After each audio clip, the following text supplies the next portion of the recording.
Yeah. So, so we'll just spend a few minutes this morning.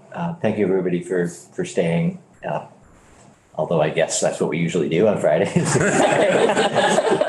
But we'll wrap up and we won't be convening again after lunch. We did get a bill referred to us this morning, the Universal School Meals Bill. Wasn't called that exactly, but. I'd have a double. Yeah, but you might have picked up on that. And there it is on the wall already. In here. And we got the veterinary care too. Yeah, yes, okay, good.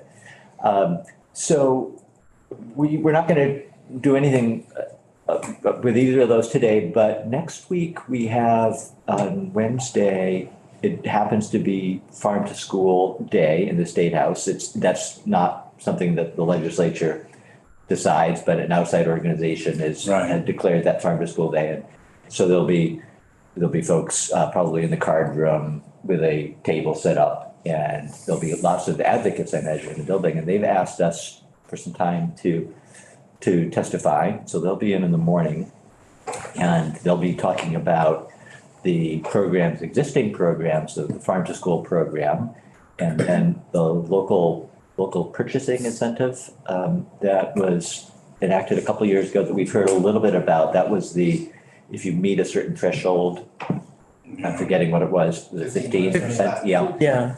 That you got then some reimbursement from the state if your purchases were at least 15% local. So they'll be giving us more information on those two programs, and hopefully that will get us thinking even more about what more could we do here in the committee to sort of make those programs even better, or maybe different programs. And right now it looks like we'll be able to have the lead sponsor of the bill come in, I think probably not until Thursday, but that's fine. We'll have that, and then we'll have the Ledge Council walk us through it, and then probably have others come in. But one thing I just wanted to remind everybody was we did get a report, and AOE came in and walked us through a couple of times. That was one that was interrupted by the fire drill. AOE being. Sorry, Agency of Education. Yeah, Rosie Kruger had come in, and that report is on our page. Might be worth, if you've got some downtime between now and when we get back together again, or just take another look at that report, which was then supplemented by a second report that came out, I think, this week from JFO. Right. And that report went into the numbers a little bit more, and on school meals or school meal, yes, yeah, university. And the JFO one went into also like how we could pay for it. Yes. But I thought Rosie was saying that the one report I read last night only included meals through October. And she said that the November report is the one that will really show how much that's going to cost, how much we're going to get, reimbursed from the feds. And that should be out. Did I miss it? That should be out beginning of February, she said, right? I don't know that that's come out yet. I think that right, she definitely said, they only had data through October, and we would have a much better feel once we got new data, and that they would be reporting on that. I think that what we did have was a lengthy, several, like maybe 40-page, not sure exactly what that number was, but it was a long, sort of a deeper analysis. And I don't think they're going to reproduce that. So you could, and maybe you were looking at that. I read the JFO one last night. Okay. I read, yeah. JFO Joint Fiscal Office. Thank you. They had some interesting ways to think about how to pay for it that didn't involve property taxes. Yeah.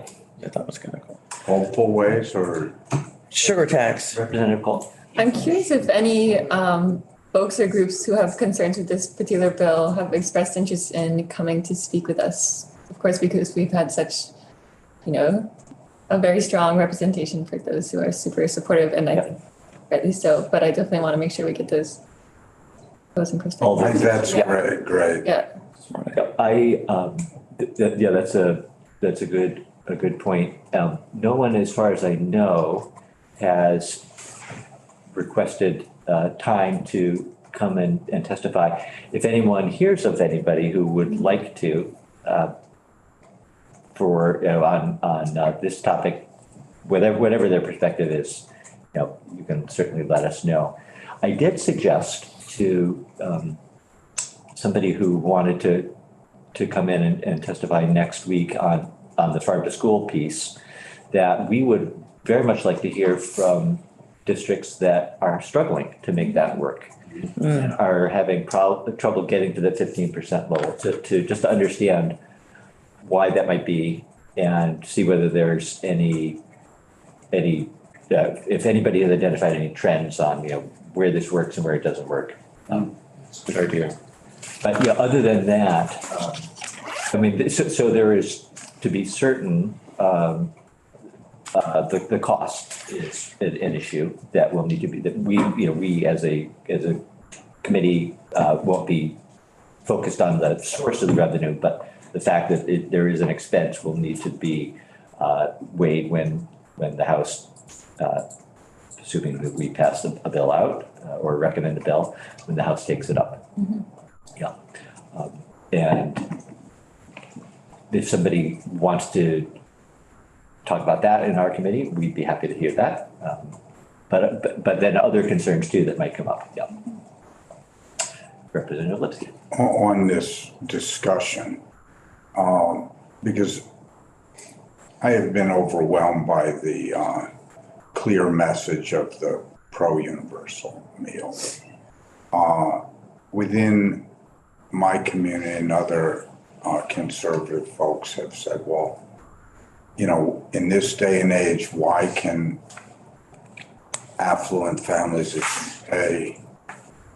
We can't have a checkoff technology that doesn't allows people to feel it's appropriate for themselves to pay because of their income or affluence level to do that. And I don't have a clear answer. We focus on shaming or other,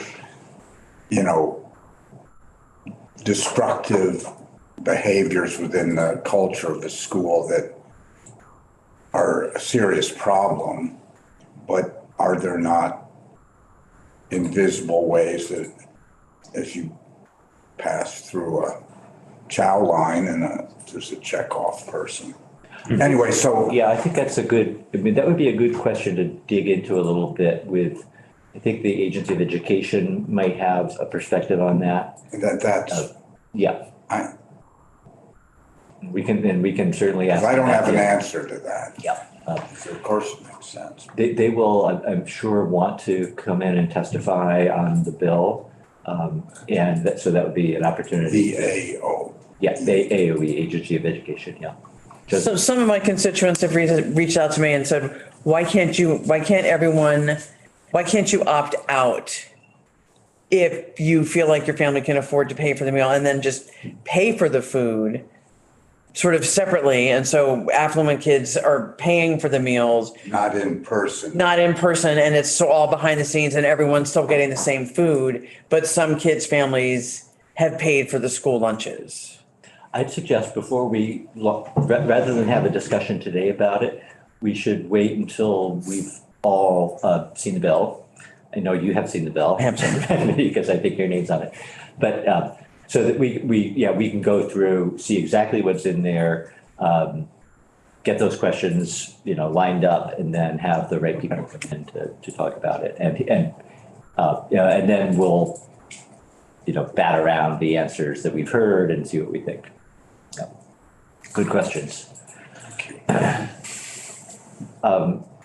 So we've got a Tuesday, we've already, reasonable wait is that Tuesday we've got a couple of other things already scheduled in the afternoon.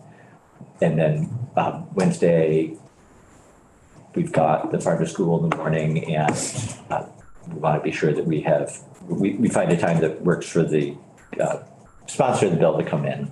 And I think that won't be until Thursday. I also wanted to talk about just follow up on the budget adjustment, just to see whether there are any questions about the process So we just passed the bill. It now goes to the Senate. The Senate Appropriations Committee will take it up. And I imagine that they have a similar way of doing things, that they'll reach out to the committees of jurisdiction and get their input on the sections that deal with the content. So in the case that we spent some time on, that will go to the Senate Ag Committee, and then they'll make a recommendation of some sort and then back to appropriations. And it's so it's out of our hands in terms of, as a body, the House, for the time being anyway.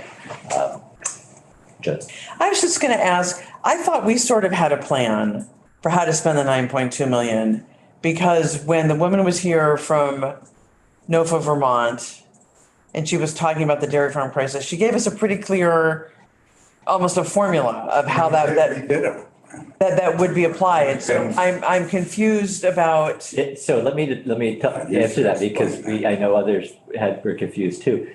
So House Appropriations came up with a language that is actually in the bill. It's on page 26 or page 30. I'm not sure where it was, but right, it didn't mention $5 or Right. or hundredweight. It just said, gave the total amount. And I'm not exactly sure why they decided to be more general. There may have been internal conversations. The big question is how would the money actually get into the hands of the people who need it? And that's the answer to that anyway, as it's currently written, is that the Agency of Agriculture will prepare a plan. And I suspect that they'll be using something very similar to $5, just in terms of making it straightforward. Is it problematic when it goes into the agency's hands? Is it like out of our control at that point? So if they wanted to give, say, to conventional dairy, would they have that choice? No. They wouldn't, because it's specifically organic. There's that guideline around it, yeah. Right. Yeah. But what they'll have to do is figure out, if it's gonna be $5 per hundredweight, then they got to get the information from Organic Valley or Horizon or whatever. Right. What that farm, every farm made 2022. It's probably just becoming available now. It takes a while to figure out. I mean, milk checks usually run a month behind what you're actually producing. So then I'll have to figure out, this farm made 500,000 pounds. This farm made 250,000 pounds. And that's all, then they can use that to calculate that. And there was a cap on that number, I believe. There was a upward limit as to how much money you could receive based on production in the original. It's under 5 million, wasn't it? I think that's what it was annually. Pounds of milk, I thought. Right. Yeah. Yeah. But they also have the option to put surplus into the tier 2 and receive more funding that way. So, yeah, that cap doesn't necessarily always apply. So that's what, I think that's what they're looking for the plan, how they're gonna disperse that money into people. So anyway, it was good news that the proposal was approved and accepted by the House, and Nice job on the floor, you two. see what happens next. Yeah, I think the really, we heard it this morning, the bit of information you gave, Dave, about how many we've lost in the week was very profound. That was accurate information as opposed to saying 130, which was right, not accurate. right. Yeah, Yeah, we're gonna We're gonna done. lose more before this money gets out. yeah, that's true. For sure. It's unfortunate, but it does, sort of put it in immediate perspective. And Rodney was most succinct. No problem. It's awesome. Thank you. If only everyone could learn Every that. committee needs a Calvin Coolidge. So that's, we don't have, we're not going to be hearing from anybody this morning or going over anything else. So unless anybody's got other questions. I'd make a motion, we adjourn for the morning. See you So moved. Tuesday. Everybody feel better. Yeah, thanks, everybody. Yeah, we'll get ready. At that end of